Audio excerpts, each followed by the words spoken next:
3 fois merci, Madame, d'abord de cette intervention claire et précise. Vous l'affirmez, et c'est au second merci, l'indépendance de l'avocat est en danger. Et cette affirmation, vous le savez, rejoint nos préoccupations. Merci également de votre investissement personnel et merci des travaux quotidiens du CCDE. Madame, nous comptons sur vous. Nous allons maintenant, dès maintenant et tout de suite, aborder le 3e temps fort de notre débat. Je vous signale qu'il n'y aura pas de coffee break, parce que nous avons encore un nombre important d'orateurs à entendre. Et ensuite, je ne voudrais surtout pas que le débat avec la salle soit occupé. Donc je passe tout de suite au 3e temps fort, le rôle des ordres professionnels, le rôle des présidents d'organisations nationales et internationales et de leurs dirigeants, qui sont là pour préserver et garantir cette indépendance et qui vont rechercher les moyens de la garantir, car cette indépendance, elle assure la protection du client, mais aussi au-delà, la protection du citoyen et encore au-delà, la protection des libertés publiques. Nous allons donc entendre Madame Paulette Brown, qui est la présidente de l'American Bar Association, et nous entendrons ensuite Monsieur Georges Schrej, qui est bâtonnier de Beyrouth, au Liban. Nous avons donc un président d'organisation internationale et un bâtonnier, et nous allons leur donner la parole tout de suite. Donc, Madame Brown, nous vous écoutons.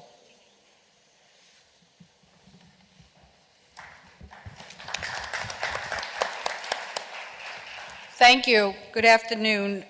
It is really a pleasure to be in beautiful Valencia talking to esteemed bar leaders and legal luminaries. But as beautiful as Valencia is, we're here to talk about a topic that can be harmful in so many ways: the threat to the independence of lawyers and the legal profession. Before I get started, I heard when my colleague from Paraguay was speaking things that he clearly explained to me afterwards that I misheard. For example, I heard that in North Carolina, lawyers who are not non-lawyers could represent clients. That is not what he said. And in fact, there are no unlicensed lawyers who can represent clients in the United States. I also heard that the American Bar Association favors ABSs, which was also, I guess I misheard the interpretation of it, because the ABA is not in favor of ABSs and has not ruled on that at this point in time. I just thought that I would clarify that in the event that someone heard the information the same way I did. But I want to go back now to my own presentation and talk about the independence of lawyers and judges and how important it is, and the role of bar associations. Freedom and autonomy for lawyers and the legal profession is essential for the promotion and protection of human rights and the fair administration of judges. Lawyers play a key role of challenging actions that undermine human rights and the rule of law. They advocate for clients even when they are poor or part of a group that's not in control or critical of those in authority. Lawyers can challenge government abuse and ensure that even the weakest in society has a voice for a fair trial. But in order for lawyers to fulfill their roles effectively, their independence must be protected and respected. Judges, lawyers, and prosecutors must be able to operate without improper interference. They must be protected by law and in practice from reprisals, attacks, harassments, and persecutions that can result from merely exercising their profession. International law establishes safeguards aimed at ensuring the independence of both the individual lawyer and the entire profession. In 1990, the Office of the United Nations High Commission for Human Rights issued the basic principles on the role of lawyers. In addition to putting to paper the proper functions of lawyers, it also included these critical protections. Governments shall ensure, 1, that lawyers are able to perform all of their professional functions without intimidation, hindrance, harassment, or improper interference. 2, that lawyers are able to travel and to consult with their clients freely, both within their own country and abroad. 3, that lawyers not be threatened with prosecution or administrative, economic, or other sanctions for any action taken in accordance with recognized professional duties, standards, and ethics. However, in reality, these guarantees are sometimes not honored. When that happens, it is imperative that judicial bodies and bar associations act to protect the independence of lawyers. A 2013 Gallup survey found that only slightly more than 50% of adults across 123 countries expressed confidence in their judicial systems and courts. In 73 of these countries, less than half of the residents were confident that their countries in their judicial system. In the United States, only 47% were confident in the judicial system. Confidence in the rule of law in many ways affect economic and social development. Without a strong rule of law, investment and innovation are suppressed and growth and development are threatened. This can lead to a never-ending cycle of poverty and misery. This is why defending lawyers who protect the rule of law and human rights is so critical. The United Nations Universal Declaration of Human Rights, adopted in 1948, promotes the principles of equality before the law, the presumption of innocence, and the right to a fair and public hearing by an independent and impartial tribunal. To uphold these tenets, lawyers must be able to operate freely and without threat. The American Bar Association has various entities that focus on protecting and supporting lawyers facing harassment around the world. These include the Center for Human Rights, the Rule of Law Initiative, or as we call it, ROLI, the Section of International Law, and within some of the other sections of various committees that address these issues, and the ABA International Human Rights Award. The Center for Human Rights works with relevant ABA entities to promote the rule of law. It has a variety of projects aimed to protect lawyers and promote human rights. The Justice Defenders Program is one of the main projects of the group that is aimed at protecting lawyers who face harassment. This program has provided legal assistance to threatened lawyers and defenders of human rights in more than 150 cases in nearly 50 countries. The Justice Defenders Program, funded by the United States Department of State, was set up to combat the shrinking space for civil society around the world by coordinating pro bono assistance for human rights advocates and lawyers facing threats, harassment, or retaliation for their work. This program is designed to support activists and lawyers by advocating for their fundamental rights, including access to justice, fair trial standards, and respect for freedom of association, assembly, and expression. The Justice Defenders Program provides a range of assistance, including litigation advice, legal research and drafting, trial observations, and/or advocacy campaigns. In the last 4 years, it has intensified its efforts to support threatened attorneys. In 2015 alone, the program secured a major international award for a Guatemalan judge who had faced reprisals opposing amnesty for those alleged to have committed war crimes. It also worked to raise the public profile of Walid al-Kahir, a Saudi Arabian attorney and human rights activist who was being wrongfully detained, and helped secure a letter on his behalf signed by 67 members of the U.S. Congress. The program monitored a trial in Brazil that resulted in the first federal court sentence for police officers who killed a human rights attorney investigating police misconduct. It also secured financial and pro bono assistance for an attorney in Latin America so she could continue representing community members displaced without compensation during the construction of a hydroelectric dam. And it issued a report on the surveillance of human rights attorneys in Colombia. These incidents all represent serious threats to the independence of the legal profession and the ability of lawyers to protect human rights guaranteed by international law. All of these require the ABA to take a stand and get involved. The ABA also helps promote justice around the world through its Rule of Law initiative. This is an international development program that promotes the rule of law by working with in-country partners to build sustainable institutions and societies that deliver justice, foster economic opportunity, and ensure respect for human dignity. ABA ROLI implements legal reform programs in roughly 60 countries in Africa, Asia, Europe, and Eurasia, Latin America, and the Caribbean, and the Middle East, and Northern Africa. In many cases, ROLI provides technical assistance to lawyers in private practice who may face retaliation for that work.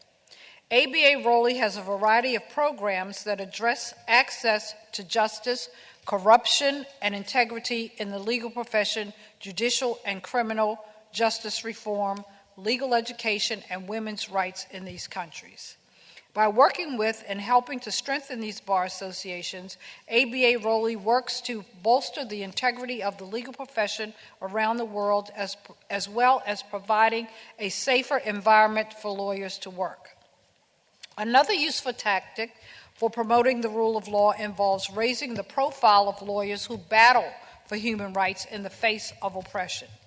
The ABA International Human Rights Award was established in 1991 to honor and publicly recognize an individual or organization that has made exceptional contribution to the advancement of human rights outside of the United States.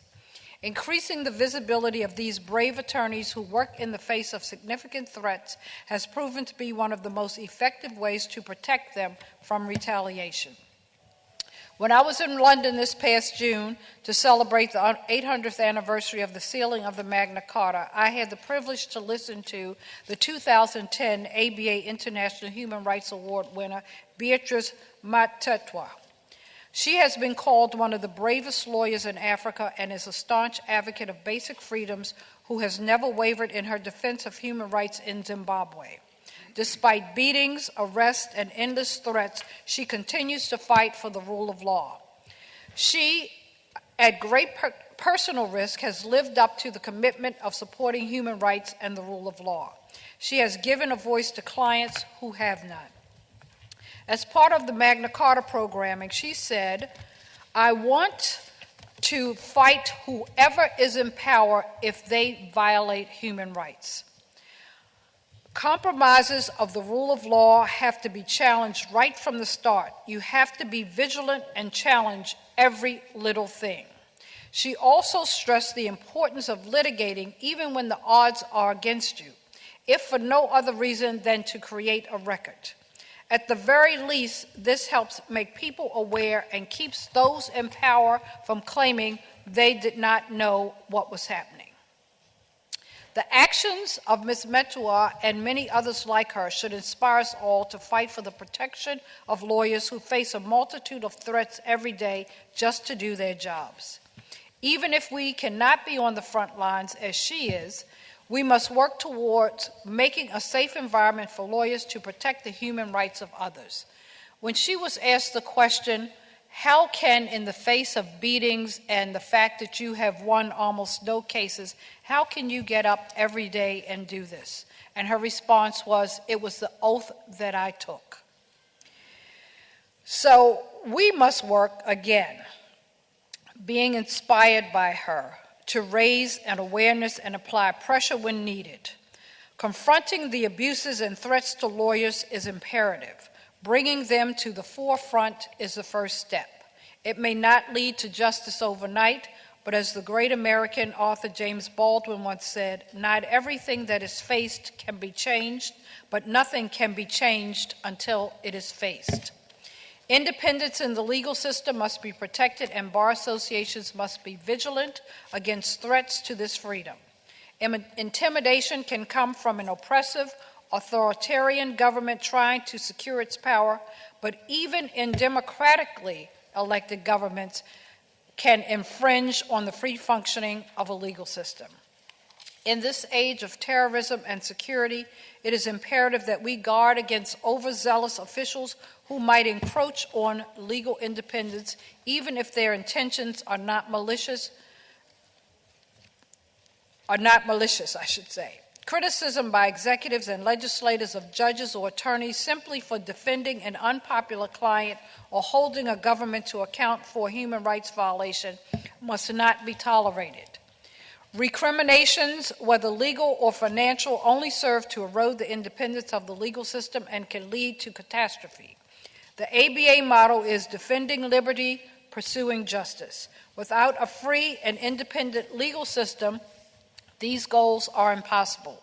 There can be no compromise on this. Francis Bacon, the 16th century English philosopher, statesman, and jurist, once wrote, "If we do not maintain justice, justice will not maintain us." The American Bar Association has long supported the efforts of brave attorneys around the world who continue their work in the face of serious threats. We also work with our own government and state bar associations to ensure that lawyers, judges, and prosecutors are free to pursue justice unfettered by harassment and coercion. Through its many programs, tools, and dedicated members, the ABA is committed to fighting abuses to lawyers' freedom and work to maintain justice throughout the world. Thank you.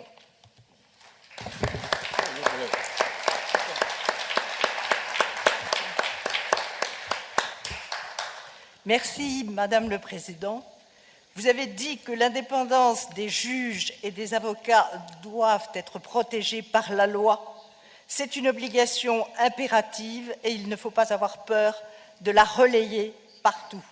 Car, et vous l'avez bien dit, il faut que les citoyens aient confiance dans la primauté du droit. L'ABA est fortement impliqué. Merci, Madame, de cette implication de l'American Bar et de votre soutien aux avocats du monde entier. Merci. J'en arrive maintenant à Monsieur Georges Schrej, qui est bâtonnier de Beyrouth, auquel je vais donner la parole en rappelant que vous êtes, Monsieur le bâtonnier, impliqué dans ce sujet, puisque, si j'ai bonne mémoire, vous êtes intervenu lors des assises des barreaux de la Méditerranée au début de cette année 2015. Donc vous êtes familier de ces questions et je vous donne la parole. Merci, Madame la Présidente, chers collègues, chère honorable audience, et parmi vous, mes chers consoeurs et confrères de l'Ordre des avocats de Beyrouth, Liban, pays des cèdres. Madame, tout d'abord, la durée de mon allocution sur le thème de l'indépendance de l'avocat, aussi de juge, ne passe pas les 10 minutes. Et au commencement, il y a la primauté du droit, la production d'une sécurité juridique qui protège les destinataires du droit, qui participe à la création de l'état de droit dont les aspects touchent les libertés et droits fondamentaux, les rapports entre le caractère laïque et le caractère religieux de certaines communautés, dont le Liban. Je commencerai par dire qu'il n'y a pas d'état de droit sans juge et avocat indépendants. Le principe de l'indépendance de l'avocat est un des fondements en même temps qu'une condition de l'état de droit. C'est une composante de l'état de droit. De fait, l'indépendance du juge et celle de l'avocat sont indissociables. Il ne saurait y avoir de magistrat véritablement indépendant si l'ordre des avocats ne l'est pas. Au Liban, on souffre de plusieurs symptômes qui seraient à l'origine de l'augmentation des atteintes portées à l'indépendance des avocats et des juges. Le premier, provient de l'affaiblissement général du pouvoir de l'État, malgré des atouts géographiques, stratégiques et démographiques appréciables. Le Liban n'a pas réussi malheureusement à se constituer en État. L'autre émane des conflits intercommunautaires et de l'inscription des autorités religieuses dans le champ politique et social, en vue de consolider leur personnalité et de réclamer la reconnaissance de leur identité à travers une participation plus active au pouvoir, et ce, au détriment du pouvoir. On voit le pouvoir reculer et l'autorité des confessions progresser. L'intégration au sein d'une même entité que serait l'État n'est pas entière. Le troisième symptôme est dû à la période de l'occupation syrienne, caractérisée par une ingérence aiguë dans les affaires internes de notre pays. Certes, l'indépendance du pouvoir judiciaire est garantie par la Constitution libanaise. Mais selon les normes internationales, pour qu'un système judiciaire soit considéré indépendant, il est exigé, entre autres, des garanties d'inamovibilité des juges. Au Liban, il est fréquent que les juges permutent de juridiction en juridiction sous le prétexte d'un manque de magistrats pour occuper les postes. En général, les juges changent chaque année de juridiction au Liban et peuvent s'attendre à être mutés au moins une fois tous les 2 ans. Cette règle semble être appliquée avec plus de force à l'encontre des juges qui ont rendu des décisions considérées comme hostiles par le gouvernement. Et pour satisfaire aux exigences d'un État de droit, doivent être garantis un véritable droit d'accès aux personnes privées de liberté, afin de pouvoir les conseiller en privé et les représenter, avec comme corollaire le droit d'accès effectif de toute personne à des services juridiques fournis par des avocats indépendants. 2. Un total accès aux informations, aux renseignements et pièces des dossiers. 3. L'égalité de moyens entre l'accusation et la défense, comme l'a bien souligné le Comité des droits de l'homme des Nations unies. L'arsenal des 2 parties doit être le même, que l'adversaire soit le ministère public en matière pénale ou un plaideur en matière civile. Le principe de l'égalité, le principe de l'égalité des armes étant l'un des éléments du procès équitable. 4. Le droit de participer à des débats publics sur les questions relatives à la loi et à l'administration de la justice et de suggérer des réformes. Je termine par saluer le courage des avocats qui sont prêts à tout perdre sauf leur liberté, surtout la liberté d'expression, mais aussi d'association et de réunion. La Cour européenne des droits de l'homme l'a bien souligné dans l'arrêt Ezelin contre France, que la recherche d'une justice équilibre ne doit pas conduire à décourager les avocats par peur de sanctions disciplinaires, de faire état de leurs convictions en pareilles circonstances. La liberté de participer à une réunion pacifique revêt une telle importance qu'elle ne peut subir une quelconque limitation, même pour un avocat, dans la mesure où l'intéressé ne commet par lui-même à cette occasion aucun acte répréhensible. Merci.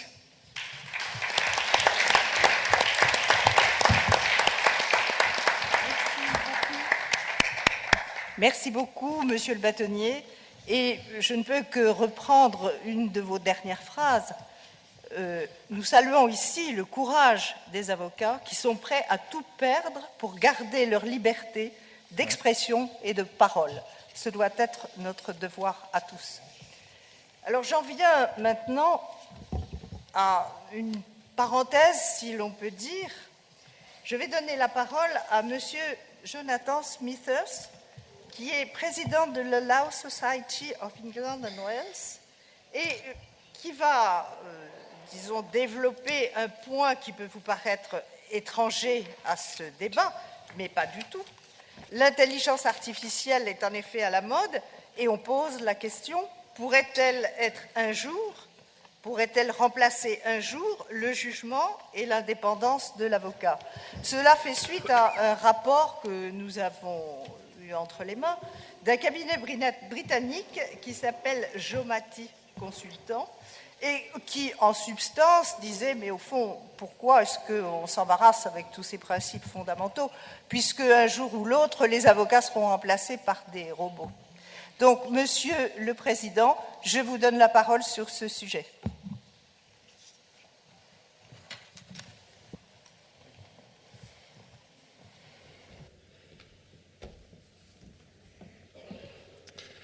Thank you very much for the introduction. I'm delighted to be part of this thought-provoking discussion here today.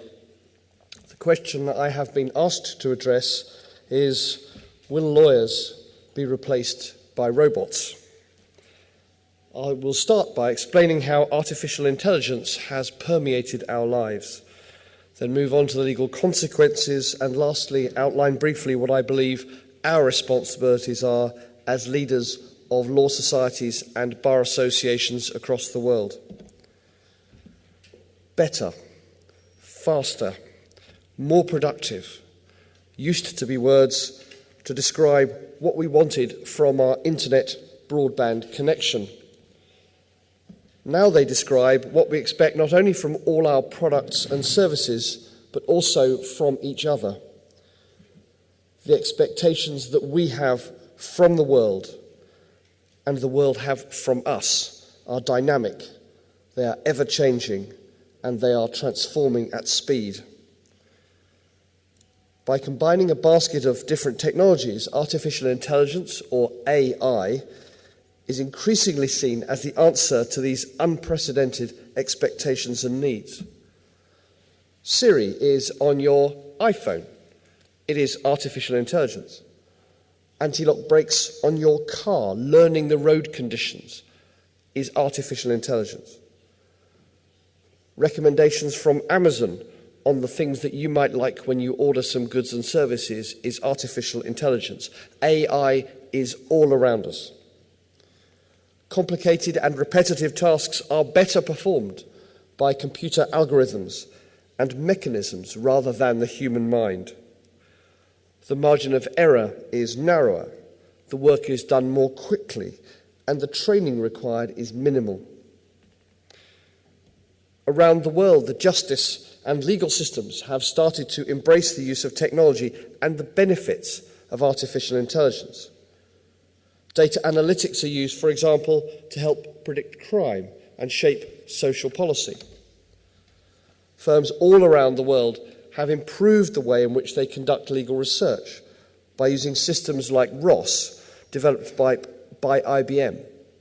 It is a tool which allows legal practitioners to use natural language and ask questions rather than keywords, which provides citations and suggests topical readings for a variety of sources.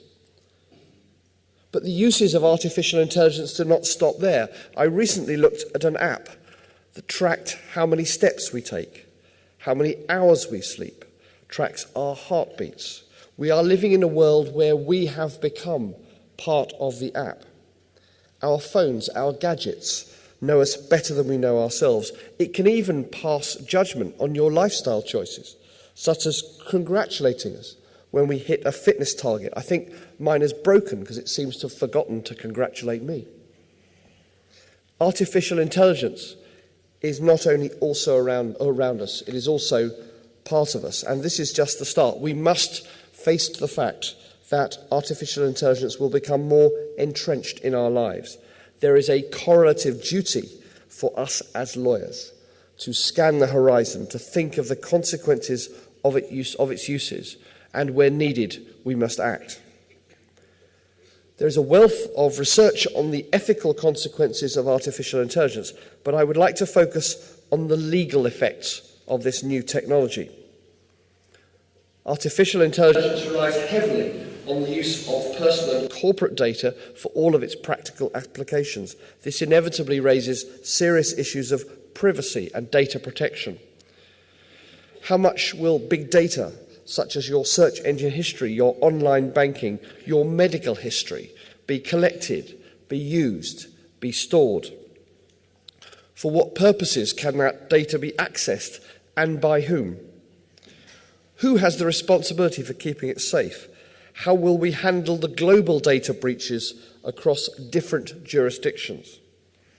Only last week, Amazon initiated proceedings against thousands of fake reviewers who were paid to give high ratings to products and books in order to raise their profile on their site. This test case will address some of the questions which might serve as a precedent for cases in other jurisdictions to follow. The answers, however, will not be comprehensive, and many grey areas will still remain. There is some domestic and emerging international legislation on data protection, but it is limited and reactive. The legal profession has a responsibility to start asking these questions and answering them now, and to work together with policymakers and legislators to build a robust framework with appropriate safeguards. Corporate technology giants, software developers, and computer programmers are leading on innovation and setting the pace of a new world order. Google estimates that in less than 5 years there will be driverless cars on the streets of the main cities. This activity will inevitably raises questions of tort and accountability when things go wrong. These self-driving systems may need to make split-second decisions that raise legal questions. If a child suddenly runs into the road and the car has to choose, hit the child or swerve into an oncoming bus, how does the car decide? Who decides what the car decides? Who's liable if they make the wrong decision? Indeed, what is the wrong decision? Legal practitioners and academics need to come together to think ahead of the consequences and the new uses of technology to put forward ideas for the best legal response. Artificial intelligence is increasingly pushing the boundaries of the traditional areas of law. Property law, my own practice area, and intellectual property law are areas which are currently being tested on a number of points. The use of three-dimensional 3D printers has posed some interesting legal questions. Although the technology of 3D is not strictly artificial intelligence, there is some emergent thinking on the convergence of 3D printing with nanotechnology and even neurotechnology, which is making the machines more intelligent. There's the possibility of emailing the design of an object to print it on the other side of the world. The 3D printer is used to produce the object in the United Kingdom. The Royal Mail has recently launched a 3D printing system. This new model raises a number of questions. Who is the owner of the object? Who's accountable if the product is not up to specification? And who is responsible if it is unsafe? This example shows there are new ways of ownership that are not currently predicted by our country's statutes or our case law. Consequently, it may generate new economic models previously unthought of. The issue becomes even more problematic when technology is used for a sinister purpose. Criminal enterprises are known for using technology to further their aims. What will be the consequences of using a gun which was developed and then printed using a 3D printer? How will the judiciary determine the type of offence? Who will be charged? What are the legal measures needed to prevent these incidents? It is our responsibility, I would suggest, our duty, to map the new uses of technology against the scenarios of risk to enable us to plan more effectively for the future. The majority of the questions which I have raised today do not have current answers in the law. Artificial intelligence is dictating the way we do the law, but we as professions seem to be playing catch up. Corporate technology giants, programmers, software engineers have already imagined the future and are executing their vision. Returning to the original question, will robots replace lawyers? Many of our clients are using the web for self-diagnosis. Many of them will Google their legal problems before they come to see us. Self-diagnosis provided by artificial intelligence is not and will never be, I suggest, a complete replacement for lawyers, because we do so much more than simply dispensing black-letter law. Artificial intelligence is designed to stimulate human thinking, not creative or independent thought. Both of these qualities are essential for the legal profession and the discharge of our professional legal obligations of upholding the rule of law and the proper administration of justice. Artificial intelligence is incapable of developing creative legal arguments which are needed in both contentious and non-contentious matters. Its ability of interpreting data is extremely limited. Whilst robots might come up with a short list of relevant precedents, statutes and regulation, they may lack the ability to make a persuasive argument that takes the context into account, the individual circumstances of a client, and most importantly, the human experience. From making the argument to a lender reconsidering repossessing the home of a client who is facing financial hardship, to acting on behalf of a state in an international commercial court, expert argument is required to show the complete picture. Without this, decision makers and the judiciary will be unable to dispense justice effectively. No algorithm exists to replace us and the work which we do. Not just because an algorithm might perform efficiently, it does not mean that it will be correct. People do not want to be judged by an algorithm. Finally, empathy and building trust with the client is an essential quality for all lawyers. Artificial intelligence systems lack this. We have moral and ethical responsibilities in the work which we do. Artificial intelligence does not. Lawyers are, however, and should continue to use artificial intelligence to improve their work, for example, in the digitization of documents or legal research. These drive efficiencies, increase accuracy, assist with client retention, and have the potential to reduce overheads and drive greater profits. Sophisticated legal research tools like ROS, as I mentioned, are very useful, even have parameters to make decisions, but does not make the decisions itself. Expert legal intervention through lawyers is always needed. Artificial intelligence systems are still unable to think of the vision of a better future, to plan and to execute its delivery accordingly, which is why collaboration between lawyers and robots seems to be the way forward. We've already seen this in the medical profession, where sophisticated software tools are being used for the early diagnosis of cancer in primary care, helping doctors to identify symptoms more quickly and more accurately. The future of the legal profession is likely to follow suit. The challenges posed by artificial intelligence are global, fast-paced, and are overwhelming. The solution requires the leaders of law societies and bar associations to come together, to react to today's demands, to anticipate tomorrow's needs, to provide the framework for innovation to thrive, and to be the architects that draw the legal blueprint for our future. Thank you.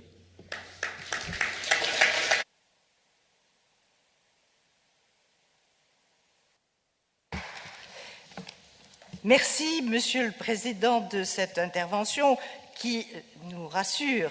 Vous nous avez dit effectivement que l'intelligence artificielle est partout, qu'elle sera de plus en plus présente dans nos vies, qu'elle doit nous stimuler, certes, mais elle ne pourra pas nous remplacer.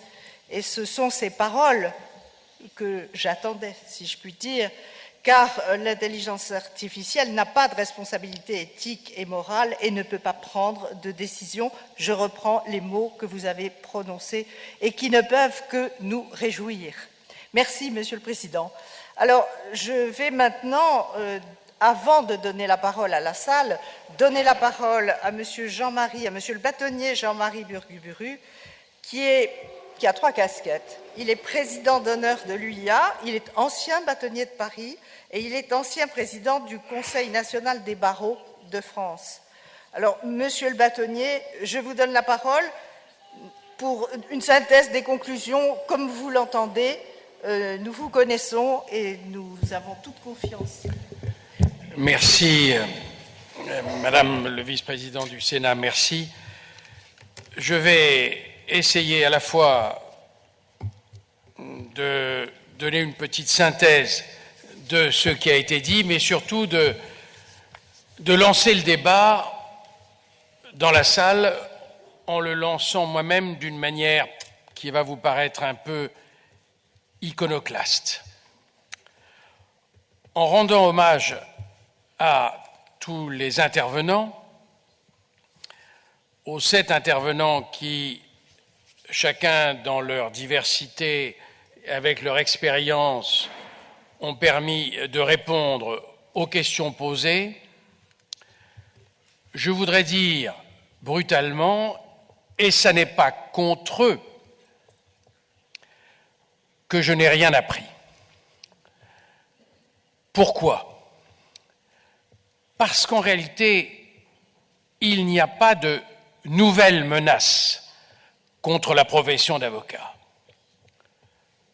Ce sont toujours les mêmes menaces, mais avec des moyens nouveaux, des moyens actuels.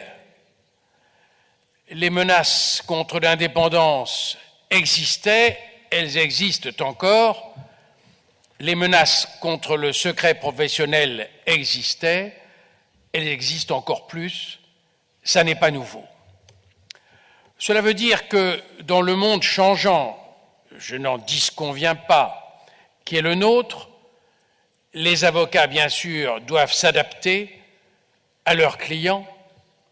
L'exemple le plus évident, c'est que lorsqu'il nous fallait, au bénéfice du client, et peut-être à cause de la charge des dossiers des autres clients, lorsqu'il nous fallait, disais-je, un délai pour répondre à une question, ce délai ne nous est plus accordé, le client croit parfois en tirer un bénéfice, il n'en tirera pas nécessairement si la réponse à la question n'est pas précédée du temps nécessaire à une analyse sérieuse de la question, des moyens pour y répondre et de la solution à suggérer, qu'il s'agisse d'une question de conseil ou d'une question de procédure.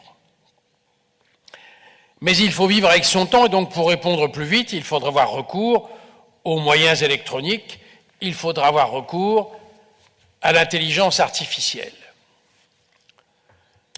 Si on s'accorde tout de suite à dire que l'intelligence artificielle ne remplacera pas l'avocat être humain, on doit quand même admettre qu'elle peut venir utilement à notre secours. Je vais alors évoquer rapidement le rôle des ordres, puis le rappel des piliers de la profession, et puis peut-être quand même de nouvelles menaces. Le rôle des ordres paraît essentiel à ceux qui naviguent dans le contexte classique, à la limite romano-germanique, mais n'oublions pas que de grands États ignorent les ordres, aux États-Unis par exemple, mais aussi, je crois, au Mexique, que d'autres États ne rendent pas l'adhésion à un ordre obligatoire, C'est le cas bien connu de la République et canton de Genève, mais on sait que dans ce canton suisse, les avocats qui n'adhèrent pas à l'ordre des avocats, puisqu'ils n'y sont pas obligés, ont quand même et peuvent avoir volontairement recours à l'ordre pour venir à leur aide en cas de difficulté avec un tribunal ou avec un autre confrère. Quant à un grand pays comme les États-Unis d'Amérique, le rôle du tribunal est essentiel, mais est essentiel aussi le rôle d'une puissante association comme l'ABA. Donc lorsque nous disons, nous, juristes de droit civil, que le rôle des ordres est important, bien sûr, je ne vais pas dire le contraire, en ayant longtemps participé, et ayant participé à la fois au niveau d'une ville, Paris, puis de la France, et puis au niveau des organisations internationales comme notre UIA. Mais ce rôle ne dispense pas de la responsabilité individuelle. Que l'avocat soit seul en petite ou en moyenne structure, la notion de responsabilité est essentielle, dans le cadre des ordres quand il y en a, en dehors des ordres quand il n'y en a pas.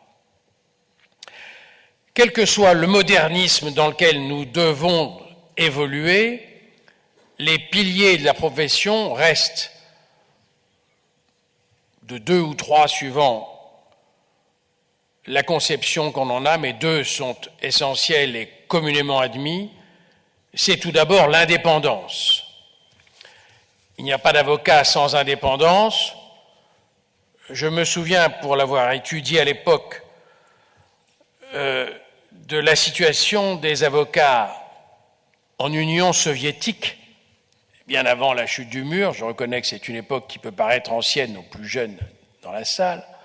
Il y avait des avocats en Union soviétique, ceux qui étaient indépendants, il y en avait quelques-uns rares, étaient poursuivis, pourchassés, enfermés. Les autres acceptaient le terme d'avocat sans avoir l'indépendance qui s'attachait à notre profession. Et cette indépendance, elle est multiforme. L'indépendance à l'égard du tribunal, bien sûr, c'est peut-être la plus évidente, la plus simple. L'indépendance à l'égard du pouvoir politique, mais l'on sait bien qu'actuellement, elle est battue en brèche, par exemple par l'obligation des déclarations de soupçons ou par la surveillance par écoute téléphonique. L'indépendance à l'égard des puissances économiques, elle est essentielle lorsqu'on parle des ABS ou lorsque l'on parle, comme cela a été le cas en Australie, des cabinets d'avocats cotés en bourse, lorsqu'on parle des structures d'avocats qui sont capitalistiques, car il faut des capitaux pour avoir une expansion géographique nationale ou internationale, et pourtant cette indépendance est nécessaire. Elle existe même à l'égard d'un avocat individuel si, par exemple, il a un client dominant, un client qui l'empêche de garder sa liberté parce que sans ce client, son cabinet d'avocat s'effondrerait. Indépendance par conséquent aussi à l'égard du client lui-même, c'est-à-dire avoir la force, c'est une force nécessaire, de dire au client que son intérêt, c'est pas ce que pense nécessairement le client, et s'il y a un désaccord, de pouvoir se séparer de ce client. Et je termine sur l'indépendance sans essayer de jamais l'oublier. L'indépendance de l'avocat à son propre égard.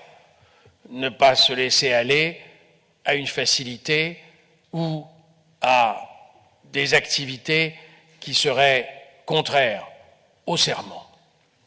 L'indépendance est fondamentale, je pense qu'elle est universelle, c'est une réquisition, un self-commitment universel de la profession. Le secret professionnel également, mais qui comporte là aussi des différences, qu'il s'agisse du secret professionnel et des pays classiques de droit écrit ou du client attorney's privilege dans les pays de common law. Et je ne détaille pas parce qu'on en parlerait pendant des heures et la présidente ne serait pas heureuse.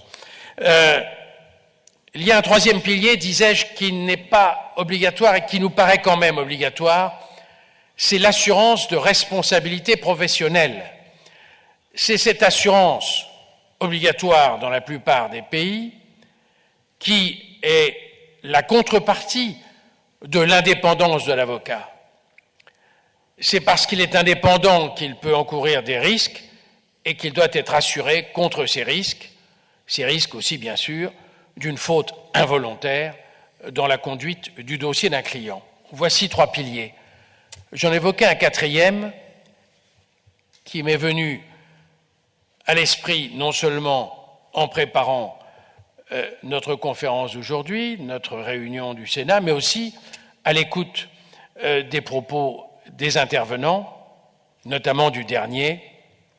Est-ce que ce quatrième pilier n'est pas le numérique, puisqu'on ne peut plus concevoir maintenant l'exercice de la profession sans cette face numérique qui a commencé par la documentation, puis les relations avec les clients, puis les relations avec les tribunaux, et qui maintenant se transforme peut-être en possibilité d'un avocat numérique, c'est-à-dire dans la production de documents, dans l'accès direct à l'information, avec la concurrence de fournisseurs de documentation et de réflexion juridique qui ne seraient pas des avocats. C'est un risque qui a été évoqué et qui est réel et qui est un risque nouveau. Là, c'est une menace nouvelle. Avant, on avait peut-être ce qu'on appelle facilement des braconniers du droit, avec une teinture plus ou moins juridique.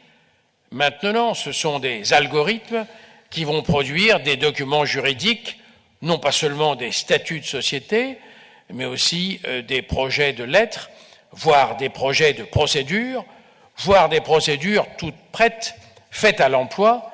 C'est dans ce domaine qu'il faut que nous soyons absolument prudents et vigilants, car les avocats vont avoir, à mon avis, non pas tant à lutter contre ces juristes électroniques, que plutôt à les intégrer, c'est-à-dire, et c'est déjà le cas puisque certaines de ces officines qui existent font appel à des avocats pour éviter de se voir reprocher l'exercice illégal, quand il est poursuivi, de la profession d'avocat. Et puis je termine en évoquant alors deux véritables nouvelles menaces contre la profession qui n'ont pas été évoquées mais qui seront peut-être dans le débat. Je vais être obligé d'utiliser deux néologismes français qui, j'espère, pourront passer la traduction. Le premier risque, judiciarisation, c'est-à-dire la sortie de l'orbite judiciaire de litiges qui devraient y rester inclus ou qui y sont longtemps restés inclus. Par exemple, avec la solution directe de litige par conciliation ou par médiation, ou même par l'obligation qui est faite, et dans des textes français récents, d'une obligation préalable de tentative de conciliation avant de lancer une procédure directement contentieuse. Comme si les pouvoirs publics se méfiaient non pas des avocats, mais des procès. Mais le deuxième risque, et le dernier, c'est contre les avocats, c'est-à-dire maintenant la déprofessionnalisation, c'est-à-dire une activité juridique susceptible d'être exercée par des non-avocats, plus ou moins juristes, avec l'aide de tout l'arsenal numérique, on dit digital en anglais, je préfère dire numérique en français, de tout l'arsenal électronique à disposition, tant sur la documentation que sur la rédaction d'actes, comme je l'évoquais il y a un instant. Dans ce cas, le risque existe pour les avocats s'ils ne se mettent pas au niveau nécessaire de la réponse souhaitée par les clients non seulement en termes de délai, mais en termes aussi de nombre pour les procès de masse, les class actions, les actions de groupe, désormais possibles également en France par exemple. Si nous ne nous mettons pas à ce niveau, d'autres le feront sans nous et à notre place. Ce sont des nouvelles menaces qui n'existaient pas auparavant. Vous voyez qu'avec ce paysage que je viens de vous dépeindre, il y a toute la place pour un débat qui peut durer aussi un certain temps sur la nécessité de conserver les fondamentaux de la profession dans un monde qui non seulement change, mais qui ne ressemble plus du tout à celui qu'auparavant nous avons connu. Alors bon courage pour le débat. Merci. Merci, Monsieur le bâtonnier et Monsieur le Président. Je vais lancer maintenant le débat avec la salle, sachant que malheureusement, on ne dispose pas d'un temps illimité, parce que je sais qu'il y a des confrères qui sont ici et qui ont d'autres réunions ensuite. Donc, je lance le débat. Quand vous intervenez, s'il vous plaît, donnez votre nom. La lumière vient, parce que nous ne voyons rien d'où nous sommes, et donc il faut quand même que les gens sachent qui parle. Donc, vous connaissez le principe. Vous posez des questions, vous intervenez, et les orateurs qui sont ici sont vos interlocuteurs. Voilà, la parole vous est donnée. Nous vous écoutons. Je vois rien. Michel Huette. Merci, Madame le Président. Michel Huette, donc je suis directeur adjoint de l'indépendance de la profession. Donc vous imaginez bien combien ce thème m'est cher et évidemment, j'ai écouté avec beaucoup d'intérêt tout ce qui a été dit. Je ne vais pas avoir besoin d'être pour une fois iconoclaste puisque notre cher bâtonnier l'a fait avec le talent qu'on lui connaît. Mais je vais prendre le problème d'une autre manière en vous suggérant des réactions. Voilà des années, avant même que je ne fus président de la commission de droit immobilier, que j'ai eu une tendresse pour l'Afrique. Et donc, c'est la raison pour laquelle, maintenant, sous la direction de notre ami Guy Arendt, j'ai pris à cœur que l'indépendance de la profession soit développée au cœur de l'Afrique francophone. Notre futur et bientôt président, que j'ai vu il y a 10 minutes, a tout à fait adhéré au projet qui est celui-ci. Les journées du 8 et 9 février pour le CDD d'Abidjan, plutôt que de débattre sur les causes et les risques, nous prenons le problème en disant il faut agir. Et l'action, pour être indépendant, c'est pour nous le développement économique, c'est le développement durable de la ville soutenable, dit-on. Eh bien, c'est cela qu'on va faire avec l'accord et l'intérêt des bâtonniers en action, en fonction, ou anciens bâtonniers. Je citerai dans l'ordre de mes tendresses historiques à l'UIA, avec le Maroc, Casablanca, Marrakech, Rabat, Fès, etc. Et pour l'Afrique, au cœur d'Abidjan, les bâtonniers, en fonction du Sénégal, du Cameroun, et vous, chers professeurs bien, du Kinshasa, et bien évidemment, tous les bâtonniers, avec l'apport, j'ai eu hier l'accord de l'Association française des architectes, nous viendrons ce jour-là pour animer et pour faire des propositions concrètes qui mêleront les avocats, d'abord les avocats des territoires concernés, avec nous autres tous autour et avec les architectes, les bureaux d'études, les villes, le développement des régions. Voilà le projet. J'espère que vous viendrez tous très nombreux pour animer. Merci Michel de cette information tout à fait intéressante. D'autres interrogations ou d'autres questions? Madame la Présidente, mes chères Madame, mes chers Messieurs, d'abord, je vous remercie. Omar Abou Zuhour, ancien bâtonnier ou bâtonnier sortant de l'Ordre des avocats de Marrakech. Je suis là et je suis très content parce que, et surtout, en entendant ou en écoutant les différentes interventions, et surtout celle de Madame Paulette Brown, présidente de l'American Bar Association, je suis très réconforté.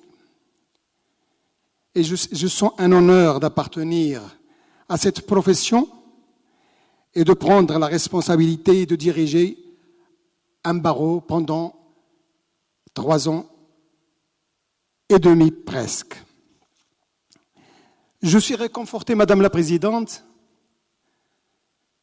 en entendant que d'autres importantes organisations internationales, des avocats,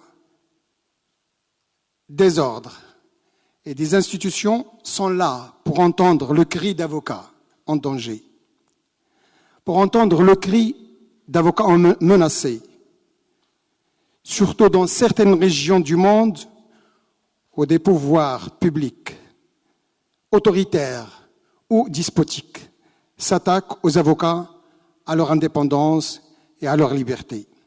Mesdames, Messieurs, ce qui se passe dans d'autres pays nous fait énormément peur.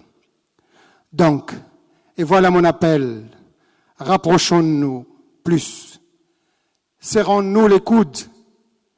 Et mon appel s'adresse à la CCBE, à l'ABA, à l'UIA et à tous les avocats du monde, car notre profession n'a pas de frontières, malgré nos différentes cultures et nos différentes langues.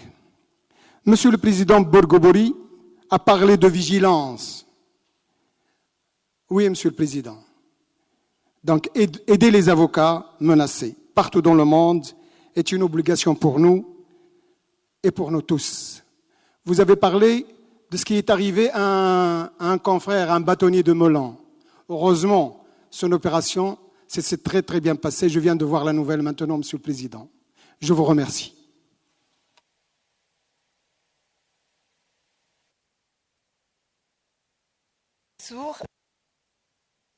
Ancien président de l'UIA, président sortant, vous avez la parole.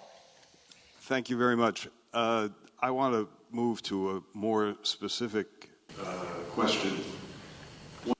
We have done over the years in the UIA is to try to develop some sort of uniformity and common group of ethical values that all of us, whether we are from common law traditions or civil law traditions, can share. One of the traditional areas, and we heard it several times today, where we are said to be different is in the question of whether professional secrecy is absolute or whether it admits of certain exceptions.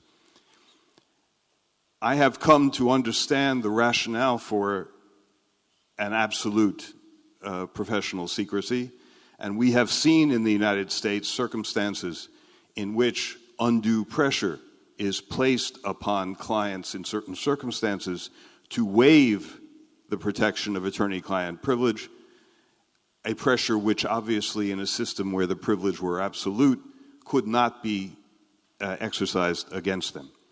But the question I have is a different one, and I want to sort of launch it as a challenge, because I don't believe, from what I have heard, including today, that the privilege that you have in the civil law system, the professional secrecy that you have in the civil law system, is as lacking in exceptions as you pretend. Because as an American lawyer, I like to look at things from the client's point of view, not from the lawyer's point of view. So assume you are a client of an American lawyer, and you come and you tell the American lawyer that tomorrow you are going to rob a bank. Well, the American lawyer has an obligation to make an effort to prevent you from robbing the bank. And if that effort is unsuccessful, and he or she has a reasonable belief that you are likely to do harm to person or property, the lawyer has an obligation to alert the authorities, notwithstanding the professional privilege. On the civil side, assume you are a client coming to a French lawyer, and you say that tomorrow you're going to rob the bank in Paris.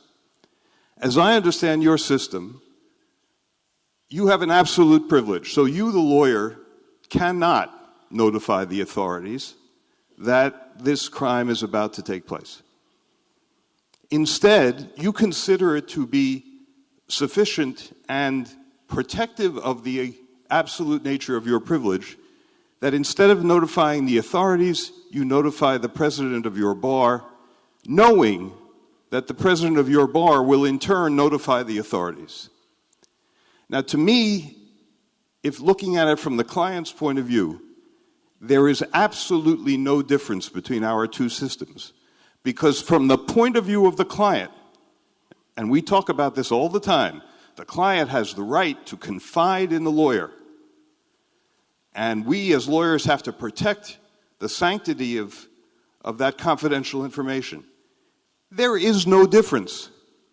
That client will go and rob the bank, and the police will be there in Paris, just as they would be there in New York, except that you will have the fig leaf, as the European lawyer, of believing that you have an exclusive privilege which you have not violated.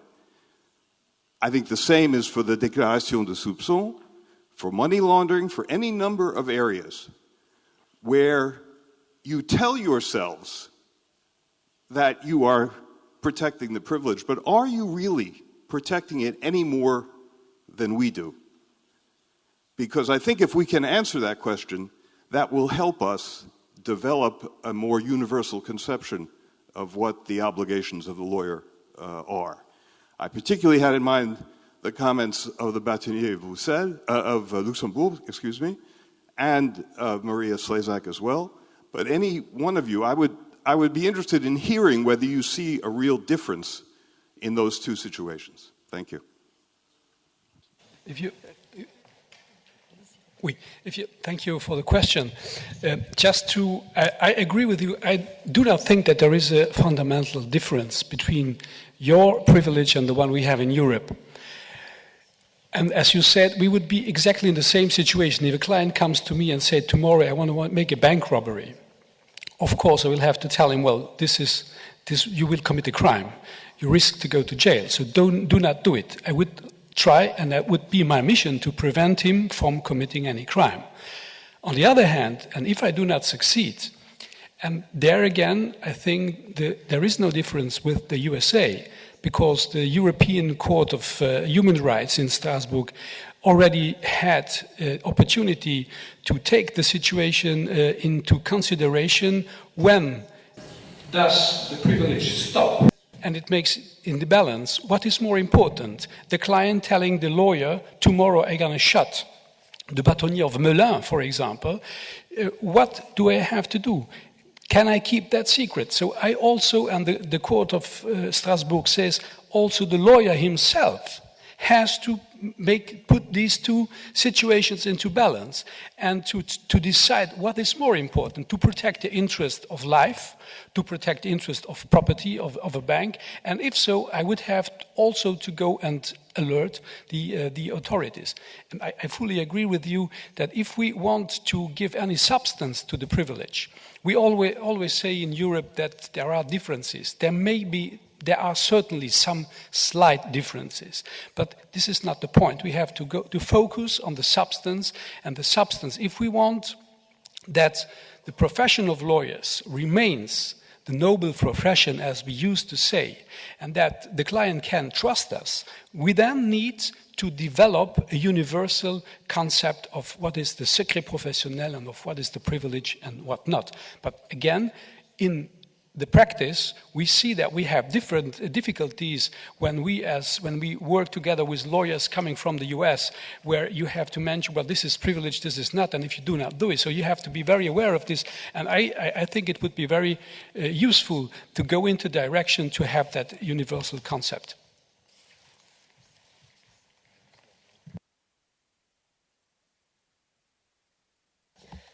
D'autres personnes? Thank you very much.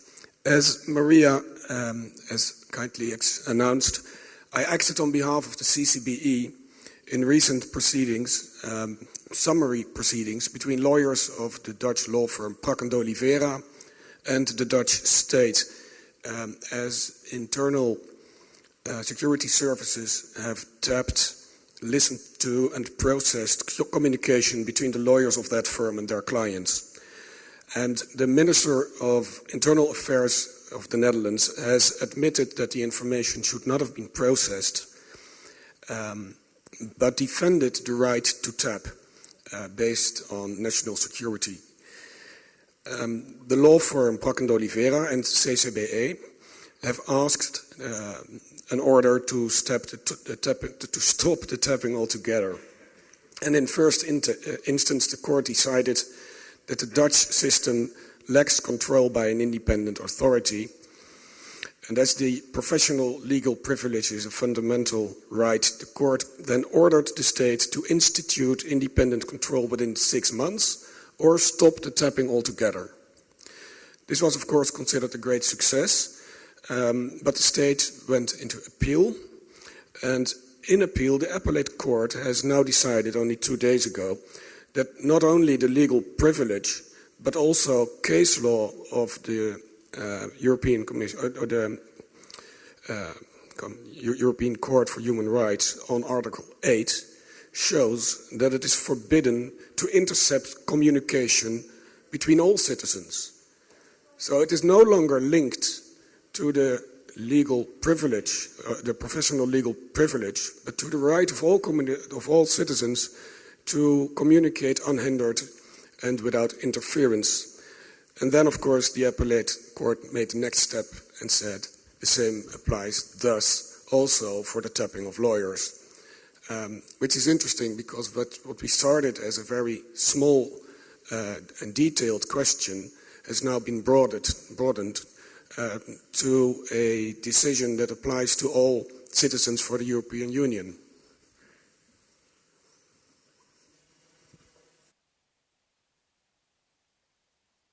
That is anyhow in accordance with Article 8 of the European Convention of Human Rights.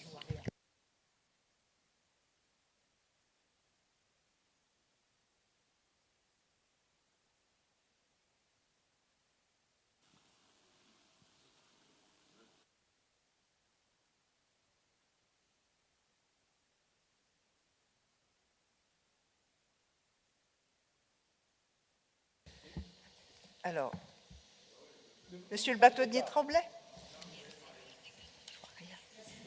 Alors, celui qui est debout. Non, mais il y en a une main de lever avant, je les surveille. D'abord. Est-ce que tu veux encore? Maître Tremblay, vous vouliez vous adresser? C'est fini? Parfait, OK. Vas-y, prends le truc là. Parce que... Chacun mon tour, bien sûr. Je me présente Sheila Smaïn, bâtonnier du barreau de Tizi Ouzou, qui est un petit barreau perché dans les montagnes de Kabylie en Algérie. La première fois où j'ai participé à un congrès de l'UA, c'était à Philadelphie en 1993. À cette époque, on parlait des préoccupations de l'Union et des avocats qui la composaient. C'était surtout le droit des minorités, la défense des avocats opprimés, harcelés dans l'exercice de leur profession. Aujourd'hui, tout a changé. On parle de robotisation, on parle d'avocats fictifs, on parle de technologie moderne. C'est un peu la rançon du progrès. Aujourd'hui, on se préoccupe de la position des États, d'avocats exerçant une profession d'avocat, mais dans quel sens? Je crois qu'il faut faire la distinction entre ce qu'on appelle les avocats en robe et les avocats sans robe. Les avocats sans robe, ce sont les avocats d'affaires, ceux qui ont porté la robe une seule fois dans leur vie, lors de la prestation de serment. Ce sont des avocats qui se sont immiscés dans un domaine qui est le domaine économique. Il y a des multinationales, pratiquement, des cabinets d'avocats qui sont devenus des multinationales cotées en bourse. Mais si on s'intéresse à ces cas-là, il ne faut pas s'étonner que dès lors qu'on pénètre dans un domaine économique, un domaine qui est régi par l'État, dans lequel on exerce sa profession, il n'y a pas lieu de s'étonner à ce qu'on applique les lois d'ordre économique à ces avocats d'affaires, ce qui n'est pas le cas pour l'instant des avocats d'Afrique dont on fait partie. Nous sommes encore attachés à la profession d'avocat, mais dans son explication classique, antique. Moi, je crois que l'Union internationale, de par son nom, doit s'intéresser à tous les problèmes concernant tous les avocats, de quelque nature qu'ils soient et de quelque pays qu'ils soient. Et pas donner, si vous voulez, faire la lumière exclusivement sur une catégorie d'avocats dont on sait qu'ils font partie du globe anglo-saxon et qui sont tout avocats comme moi, comme des centaines d'avocats africains qui payent leurs cotisations de la même façon et qui ont droit à une certaine écoute. Donc moi je crois qu'il vaut mieux, il est temps de ne pas oublier que la tradition de l'Union, c'est justement de s'impliquer dans le problème de tous les avocats, sans exception. Et des avocats africains sont des avocats au même titre que les autres. Ils ont des problèmes qui ne sont pas les problèmes de leurs confrères occidentaux, mais qui sont des problèmes beaucoup plus humains et beaucoup plus tragiques, parce qu'ils touchent à leur intégrité, parfois physique. Ils touchent à leur honneur en tant qu'être humain. Moi, je vous avoue franchement que les préoccupations de mes confrères occidentaux ne sont pas mes préoccupations à moi. Elles ne sont pas du tout, parce que nous n'exerçons pas sur la même longueur d'onde.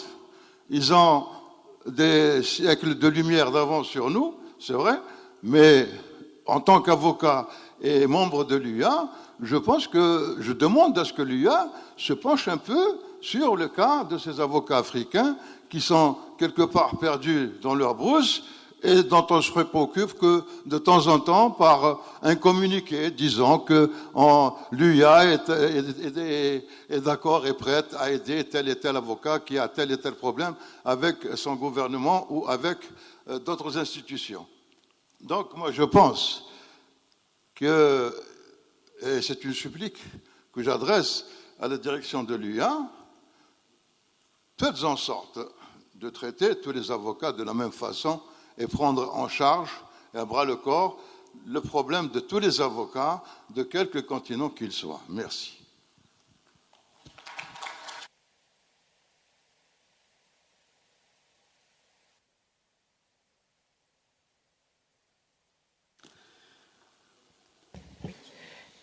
Monsieur le bâtonnier Dutheil, qui représente le président du Conseil national des barreaux en France et qui est lui-même bâtonnier du très grand barreau de Nanterre, ancien bâtonnier. Vous avez la parole. Merci beaucoup, Madame le Président. 2-3 interventions, mais mon confrère et ami du bâtonnier de Tizi Ouzou va peut-être me permettre, non pas de répondre en lieu et place de l'UIA, c'est absolument pas mon rôle et je ne suis pas habilité à le faire, mais simplement lui dire que ce que moi je retire des échanges de l'UIA, c'est justement cette mixité. L'avantage d'être là, des femmes et des hommes, tous en activité à quelque titre, que ce soit, quelles que soient les fonctions que nous pouvons occuper ou quelles que soient les fonctions que nous n'occuperons jamais, je pense que de la richesse d'une organisation comme celle de l'UIA, et faites-moi grâce, monsieur l'ancien président Burguburu, de rendre un hommage à ce qui fut votre présidence à l'UIA, et qui, je pense, a été largement porté depuis, c'est justement de confronter nos approches, de tendre les mains. Vous ignorez quelle est ma capacité, dans quel mode d'exercice je suis, j'ignore le vote, mais ça n'est pas important. Ce qui est important, c'est qu'on puisse s'écouter, s'aider, s'entraider, et j'ai l'humilité de penser que le rôle de l'UIA est dans un élan et je vais enlever le mot, de fraternité au-delà de la confraternité. Dans la confraternité, il y a d'abord le mot fraternité, c'est-à-dire cette réunion de femmes et d'hommes libres qui, à un moment donné, se mettent côte à côte pour essayer d'avancer. Ça, c'est le premier point. Le second, c'était pour vous dire que c'est peut-être une culture peut-être du pays que je représente, mais pas seulement, c'est une sensibilité personnelle. J'ai la faiblesse de penser que les évolutions technologiques auxquelles vous avez fait tout à l'heure à la tribune référence et le travail absolument remarquable que fait notre présidente du CCBE, Maria, me laissent à penser que les nouvelles technologies, et on parlait du digital ou du numérique, sont une magnifique opportunité, une magnifique chance pour peut-être pas ma génération, je suis en fin de carrière, mais plutôt pour la génération qui nous suit, qui ne le voit absolument pas comme une perte d'indépendance, absolument pas comme un fil à la patte. Regardez les jeunes qui vous entourent dans les cabinets qui sont les vôtres. Regardez le discours des jeunes qui sortent de nos écoles d'avocats, qui ont 10, 20, 30 ans de moins que moi. Combien le numérique change radicalement l'exercice professionnel, et je n'ai pas l'impression, en les voyant, qu'ils se sentent moins indépendants, moins libres que nous l'étions, quand ces horribles machines qui vous tiennent tous, et je vous regardais tout à l'heure à la table, vous aviez le même défaut que moi. Vous étiez tous quelque part sur vos emails pour voir finalement si vous n'aviez pas raté un message. Est-ce que vous aviez l'impression de vous sentir inféodé ? Pas forcément, si, peut-être un peu moins libre de la qualité d'écoute qui était la nôtre quand on n'avait pas ces horribles machins dans la main. Mais pour autant, comment ferions-nous aujourd'hui pour ne pas travailler avec ces éléments ? Est-ce que vous vous sentez moins libre ? Le président Burguburu disait très justement qu'on a déjà des systèmes experts dans nos téléphones. Et moi, je n'ai aucune difficulté à me dire que demain, les jeunes avocats que je forme se libéreront peut-être de toute une série de tâches sans grande plus-value, de tâches répétitives qui ne sont pas forcément à l'honneur de notre profession pour se concentrer sur ce qui est véritablement la plus-value, à la fois qu'on soit dans le judiciaire ou dans le conseil. Et puis je dirais une dernière chose sur les menaces qui atteignent tous les jours nos amis africains, mais pas seulement, le bâtonnier Coco, mon ami Coco pourrait le dire, et Georges qui est parti tout à l'heure, j'étais encore avec Georges il y a quelques jours au Liban et nos confrères libanais, et qui atteignent tous les jours des confrères, qu'ils soient d'ailleurs, quel que soit leur mode d'exercice, quelle que soit la qualité d'exercice qui est la leur, et quelle que soit la discipline dans laquelle qu'ils soient fiscalistes, qu'ils soient judiciaires, qu'ils soient plaidants ou non plaidants. Et j'avais simplement pour conclure ce mot de Nietzsche, qui nous disait, et je trouve que c'est assez emblématique, tout ce qui ne nous tue pas nous rend beaucoup plus forts. Merci. Oui, je m'excuse, on voyait mal. Je remercie le président Dreyfus de nous avoir signalé qu'il y avait quelqu'un avant vous, Maître Tremblay, je m'en excuse. À l'arrière de la salle, s'il vous plaît. Merci Madame la Présidente. Mon nom est Sadel Ndiaye, je suis du barreau du Sénégal. Moi, j'avais une question peut-être qui est un peu destinée à Madame Brown de l'American Bar Association. C'est-à-dire que lorsque je prends, par exemple, le système romano-germanique, l'ordre est délégataire. Okay. Oui. Donc, je disais que j'avais une question peut-être qui est destinée à Madame Brown de l'American Bar Association. Lorsque je prends le système romano-germanique, l'ordre est quelque part délégataire des prérogatives de puissance publique. C'est-à-dire, je dis que l'ordre assure une fonction juridictionnelle de par ses prérogatives disciplinaires. L'ordre peut avoir aussi une fonction réglementaire, il adopte les règles d'exercice, les règlements intérieurs, etc., etc. Et ce sont tous ces éléments qui constituent les pendants qui renforcent le principe de l'indépendance de l'avocat. C'est parce que l'avocat ne répond qu'à son ordre, c'est l'ordre qui l'admet, c'est l'ordre qui le sanctionne en cas de faute, c'est l'ordre qui le radie. Et donc, les liens au sein d'un ordre sont des liens très forts, très puissants, et l'ordre joue le rôle de gendarme. Et c'est un élément capital pour renforcer l'indépendance de l'avocat, tant vis-à-vis des pouvoirs publics que vis-à-vis de son client et des juridictions. Mon problème, c'est le système de l'American Bar Association. Lorsqu'il s'agit, on est en matière d'association, telle que l'American Bar Association. Est-ce que ces mêmes prérogatives que nous retrouvons du point de vue disciplinaire au sein de l'ordre, est-ce que ces mêmes prérogatives sont assumées par l'association, l'American Bar Association? Comment ça se passe au sein d'une association? Compte tenu du fait qu'en général, dans une association, les liens entre les membres de l'association sont plus lâches qu'au sein d'un ordre entre les membres appartenant à un même ordre. Donc j'aimerais qu'elle me donne quelques éléments sur le fonctionnement, les prérogatives au sein de l'association qui permettent de renforcer l'indépendance de l'avocat. C'est ça ma question. Merci.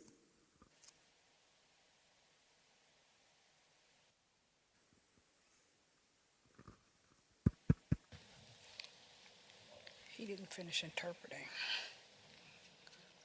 I will try to repeat your question because I think some of your words may have been omitted in the interpretation. First, I want to point out that the American Bar Association is a voluntary organization, and lawyers are generally regulated state by state where they are admitted. If you can repeat the last part of your question, and I would ask the interpreter to do it word for word, please. Maybe he can have it. Okay. C'est juste, je demande juste à comprendre. Je me dis, est-ce que dans le cadre... Okay, thank you. In the United States, as I mentioned before, lawyers are governed state by state. The American Bar Association is a voluntary organization and does not have any authority to impose discipline and the like. In each state, the court system has that right and controls the activities of the lawyers through its own disciplinary process and through its own rules. I hope that answers your question. Est-ce que ça répond à votre question? Mr. Dreyfus, you wanted to add something? He wants to know whether that guarantees our independence in the same way that a self-regulating bar would guarantee our independence. Gotcha. Are we weaker and less independent because we're subject to the courts? Thank you. The question, just to clarify, the question was, are we weaker as American lawyers, less independent because we are not self-regulating, because we are regulated by the courts of our states, and does that make us weaker than those of you who are in jurisdictions where you are regulated by the lawyers themselves? I would say no, that we are not weaker. I think because the bar associations have a lot of influence over what occurs, even though there's regulation by the different courts and jurisdictions. And I would venture to say that lawyers in the United States enjoy a greater independence than most other jurisdictions because of other inherent rights that we have in the United States, including the freedom of speech.